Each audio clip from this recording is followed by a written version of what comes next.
Salut à toi, j'espère que tu vas bien. Bienvenue dans cette troisième et dernière partie du guide ultime sur tout ce qui touche au scoring des combats de MMA. Je t'invite bien entendu à regarder et à prendre connaissance avec les deux premières vidéos de ce guide afin de te mettre dans le contexte de celle-ci.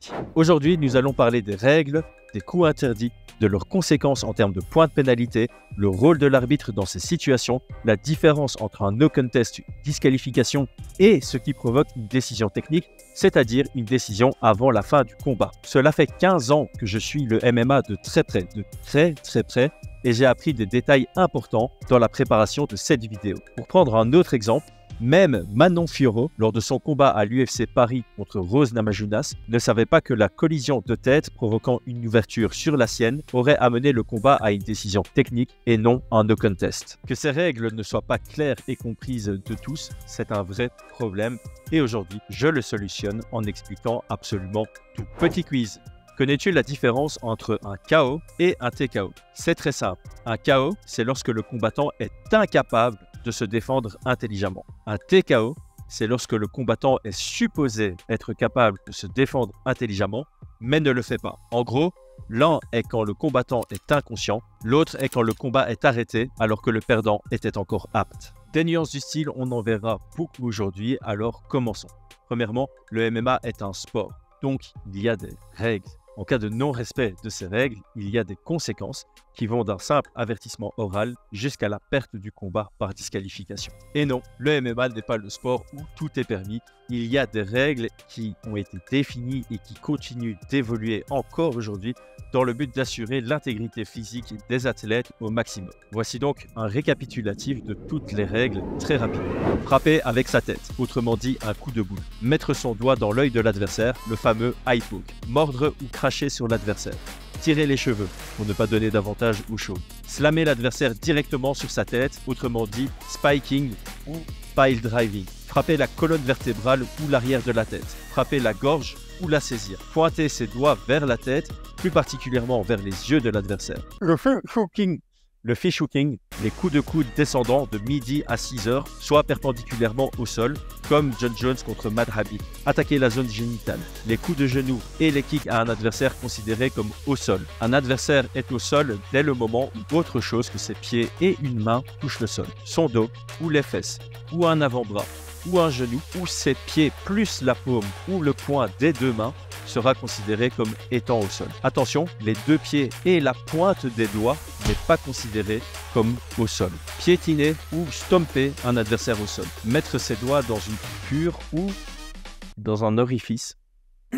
Agripper les gants ou le short de l'adversaire. Agripper la cage, que ce soit avec les doigts ou les orteils. Manipuler moins de 3 doigts ou orteils. Jeter l'adversaire en dehors de la zone de combat. Griffer, pincer, twister la peau. La timidité, considérée comme éviter le combat. Par exemple, perdre volontairement son protège-dents, simuler une blessure ou éviter volontairement de combattre de manière prolongée. Utiliser un langage abusif pendant le combat. Ignorer les instructions de l'arbitre de manière flagrante. Blesser l'adversaire de manière non fair-play.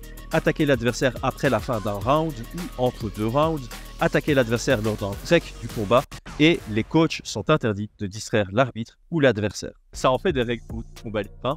Alors désolé, ça a été un peu long, mais c'est absolument primordial de connaître et comprendre toutes les règles pour pouvoir combattre correctement. Pour la suite de cette vidéo, nous allons utiliser le mot faute pour exprimer une action qui ne respecte pas le règlement de combat. Lors d'une faute, l'arbitre devra juger en temps réel les actions à prendre qui dépendent de 3 critères. La faute était-elle intentionnelle, involontaire ou répétitive? La gravité de la faute et les conséquences de la faute. Sur base de son évaluation de ces 3 points, l'arbitre pourra laisser le combat continuer simplement, avec ou sans avertissement oral, pourra mettre le combat en pause pour avertir le fautif et laisser la victime de la faute récupérer, mettre un ou plusieurs points de pénalité ou arrêter le combat, qui l'amènera alors soit à un no contest, soit à une disqualification, soit à une décision technique. Tout d'abord, comprenons bien les tenants et aboutissants de ces 3 situations. Un no contest donne du gris sur le palmarès des 2 athlètes. Aucun ne gagne, aucun ne perd. Une disqualification amène le fautif à une défaite et la victime de la faute à une victoire par disqualification. Une décision technique est une décision qui additionne les rounds complétés ainsi que le round partiel où le combat a été arrêté. Une décision technique a lieu lorsqu'un combat est arrêté strictement après le round du milieu, c'est-à-dire après que la majorité des rounds, plus une seconde, soit écoulée. Pour un combat en 3 rounds, il faut donc dépasser une seconde de la 3e reprise. Pour un combat en 5 rounds, il faut dépasser la première seconde du 4e round. Exemple, si un combat prévu sur 3 rounds est arrêté après 1 minute du 3e round, les juges rendront leur décision basée sur le scoring des 2 premiers rounds et du 3e round tel qu'il le score sur la première minute. On peut donc tomber sur un 29-28 par exemple. Aussi, l'arbitre peut suspendre un combat. La procédure de l'arbitre lorsqu'il doit mettre le combat en pause est la suivante. 1. Prévenir les athlètes de la pause avec le mot stop. 2. Dire au timekeeper d'arrêter le temps. 3. Évaluer la condition de la victime de la faute, éventuellement faire appel au médecin si cela s'avère nécessaire. 4. Évaluer la faute, voir si elle mérite un simple avertissement, un ou plusieurs points de pénalité ou simplement l'arrêt du combat. Durant ce temps, le coaching est interdit. Les athlètes doivent donc aller dans des coins neutres. Le temps de pause maximal accordé pour un coup à l'entrejambe sera automatiquement de 5 minutes. Si la victime de la faute n'est pas apte à reprendre le combat en déant ces 5 minutes, le combat est arrêté. Pour les autres fautes, le temps maximal est à la discrétion de l'arbitre, mais il ne pourra jamais dépasser ces 5 minutes. En d'autres termes, l'arbitre peut décider d'arrêter le combat avant même les 5 minutes atteintes pour une autre faute que le coup à l'entrejambe. Si le combat est arrêté alors que celui-ci était au sol, l'arbitre peut décider de reprendre dans la position avant l'arrêt ou reprendre le combat debout. Généralement, cela dépendra de la position du fautif. Si le fautif est considéré comme dans une position dominante, l'arbitre fera souvent reprendre le combat debout. Alors que si le fautif était dans une position désavantageuse, le combat reprendra dans la position avant l'arrêt. Un point de pénalité est un point qui se soustrait au scoring du round. Si un athlète gagne un round par 19 aux yeux du juge et que son adversaire a pris un point de pénalité, cela donne un 18. Si un athlète gagne un round 19 aux yeux du juge et qu'il a pris un point de pénalité, cela donne un 9-9. Maintenant, rentrons dans le détail des différents scénarios et accroche-toi parce qu'il y en a plein. En cas de faute unique, involontaire, sans conséquence, l'arbitre peut laisser le combat continuer sans rien dire. Cela pourrait être le cas de la main d'un athlète qui se prend brièvement dans le short de l'adversaire sans que ça ne change quoi que ce soit au fil de l'action. En cas de faute unique, involontaire, sans conséquence, mais qui aurait pu en avoir, l'arbitre peut laisser le combat continuer, mais en avertissant oralement du risque présent. Le cas classique est lorsqu'un athlète a la main ouverte avec les doigts en direction du visage de son adversaire, l'arbitre lui demandera de fermer le poing ou laisser sa main ouverte avec les doigts vers le plafond. En cas de faute unique, involontaire, avec conséquence, l'arbitre suspendra le combat et devra évaluer si la victime de la faute est apte à continuer la compétition. Si la victime de la faute peut continuer, l'arbitre donnera juste un avertissement oral au fautif, ce qui n'a aucune incidence sur le scoring. Si la victime de la faute ne peut pas continuer le combat, nous aurons alors soit un no contest si on n'a pas strictement dépassé la moitié du combat, soit une décision technique qui peut aller dans les deux sens. Je précise maintenant dans les deux sens,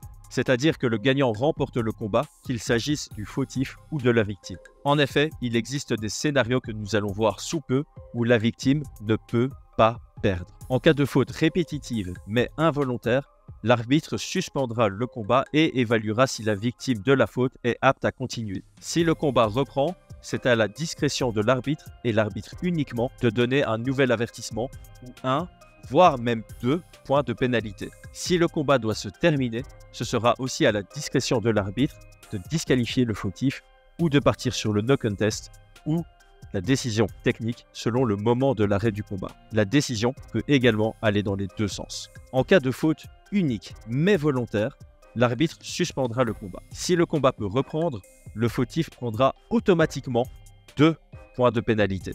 Si le combat est arrêté, le fautif perdra automatiquement par disqualification. Ici, on est dans le cas très connu de Petr Yan contre Aljamain Sterling 1. Sterling a été déclaré incapable de continuer le combat, qui a été arrêté sur un coup interdit, considéré comme flagrant et volontaire par l'arbitre. Petr Yan a donc perdu par disqualification. Si le combat avait continué, Petr Yan aurait pris 2 points de pénalité. D'ailleurs, cas très spécifique, si le combat reprend après une faute volontaire, mais est arrêté plus tard dû aux conséquences de la faute. Par exemple, si la faute ouvre l'arcade de la victime et que le médecin décide que le combat peut continuer, mais que le combat est finalement arrêté plus tard à cause de cette ouverture à l'arcade, après la moitié du combat, alors la victime ne peut pas perdre. Ce sera soit une décision technique à son avantage si l'athlète était devant au scorecard, soit une égalité technique si le fautif était devant au scorecard. Ici, on est typiquement dans le cas de Manon Fiorot contre Rose Namajunas lors de l'UFC Paris. Une collision de tête malencontreuse avait ouvert Manon au crâne. Le combat a pu continuer, mais comme elle saignait beaucoup, elle craignait que le combat soit arrêté et qu'elle perde par TKO. La réalité, c'est que si le combat avait été arrêté par le médecin, comme cela suivait un coup illégal malencontreux, on serait allé à une décision technique, puisque la moitié du combat était strictement dépassée. Décision qu'elle aurait gagnée, puisque Manon prenait les 2 premiers rounds aux yeux des juges. Si un même athlète est puni 3 fois d'une pénalité, il perd automatiquement par disqualification. Et voici qui clôture notre guide ultime du scoring en MMA. Tu es donc maintenant capable de comprendre toutes les situations d'un combat de MMA et de scorer ces combats en cas d'une décision technique ou d'une décision classique. Merci d'avoir suivi ce cours, j'espère que ça t'a plu. On fera d'autres guides ultimes sur d'autres sujets du MMA. Je t'invite d'ailleurs à proposer des sujets que tu aimerais voir abordés dans le moindre détail. Donne de la force à la chaîne en t'abonnant, en mettant un petit like, en mettant en commentaire. Et à très bientôt pour plus de contenu lié au MMA et au sport de combat sur Fight Minds.